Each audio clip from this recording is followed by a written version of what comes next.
the idea of the special economic zone is, of course, zone, an area, and that you demarcate that area from the rest of the context, and within that area you put special regulations, and that special regulations make it attractive for investors to come, and that you allow for migrants to come in.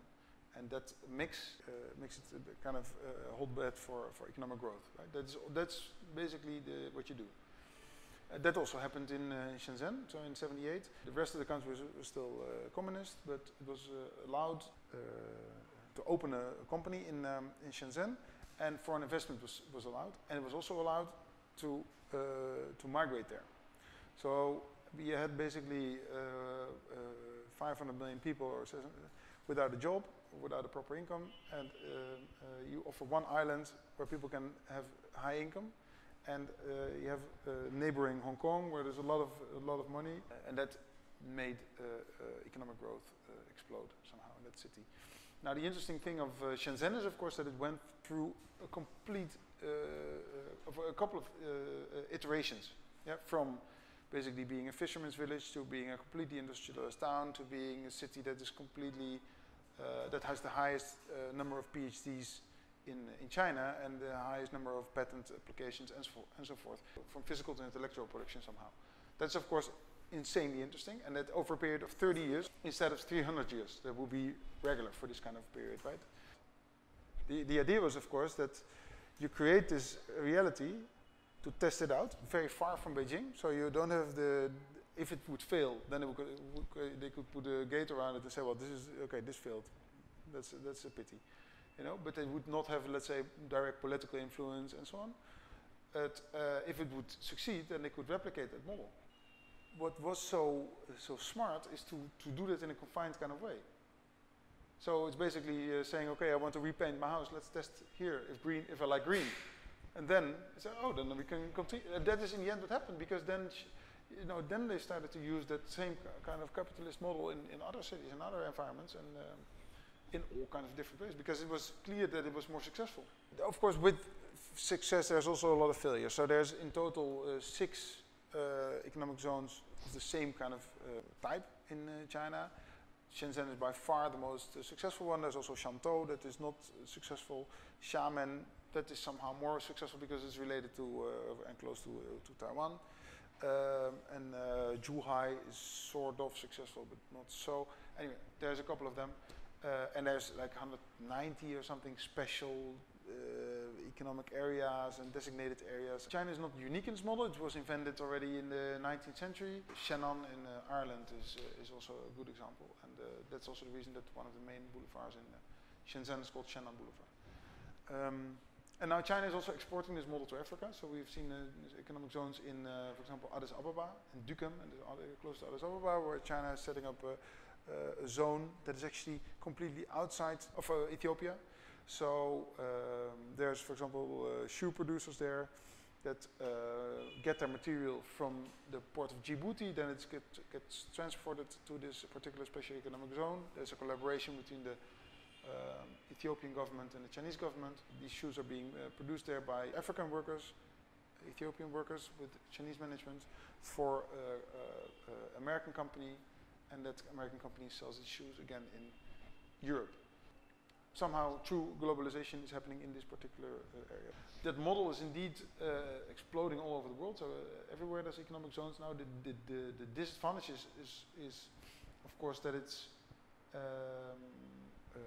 let's say disconnecting economic growth from the country itself. Yeah. So the question is very often, people that are critical towards the model, is this really bringing in, for example, tax revenue? No. The answer is very often no.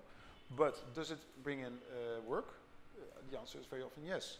And also it can propel, and this is what we've been seeing in Shenzhen, of course, it can be the driver for urban development and for economic growth in a larger sense, as long as it's a, let's say, a healthy business case. If it's an economic zone in which factories could just say, okay, we see that not Ethiopia is the cheapest one, most cheap one, but Sudan is even cheaper.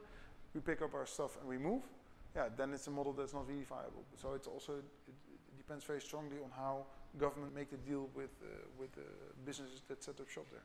Now our idea was for this zone in Europe was basically saying, okay, this model is driven by migration and investment. We see that one of the two big problems of Europe, of the three problems, are in fact an aging population, the problem of migration, and problem of lack of economic growth. Right? That's no news. So what if we would allow one particular zone in Europe, make it, let's say, visa-free, so you can just enter there without needing a Schengen visa. That also means you cannot get out. Basically, you're in the zone and you cannot get into Europe. People can just hire and fire straight away without all the necessities of, you know, the social security and so forth.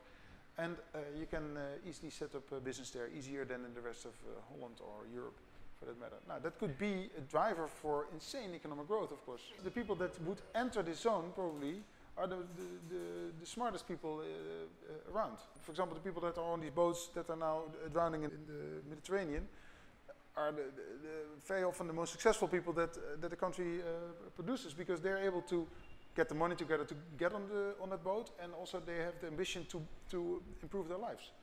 Yeah, so very often people that are migrating are very aspiring people. So it's insanely stupid not to use and to leverage that capital, and also trying to maximize the difference, let's say, between if you want the security of Europe with all the regulations, with the social security, with your insurance and so on, now then you go to Amsterdam. If you don't want it, you go to this particular island where it's a kind of wild west. Yeah, then you're on your own, but on your own with more potential. Our proposal was both, let's say, utopian and dystopian. Utopian in the sense that I truly believe that it can happen, and that it could also be, if you would get, let's say, Bill Gates interested in it, you can even set up like a university there, and then I'm sure that in 30 years' time this can be the best university of Europe, because you have a lot of talented people there, you have a lot of economic creation there, and so on. And I'm not, but then at the same time it's dystopic, because if we're only able to allow this kind of development within a kind of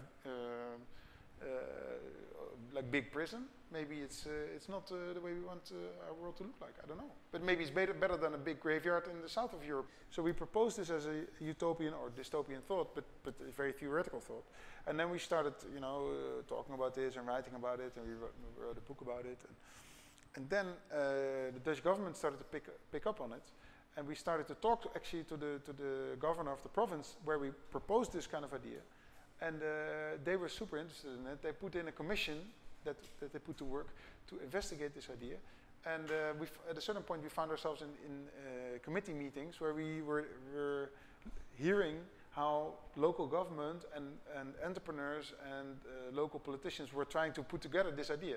But then somehow the energy of the Chinese thought and it was kind of lost. And the only thing that remained was a kind of regulation-free zone, but that still had regulation. So of this whole big idea, only this part remained. We were able to get the idea there, but then it sort of deflated like completely.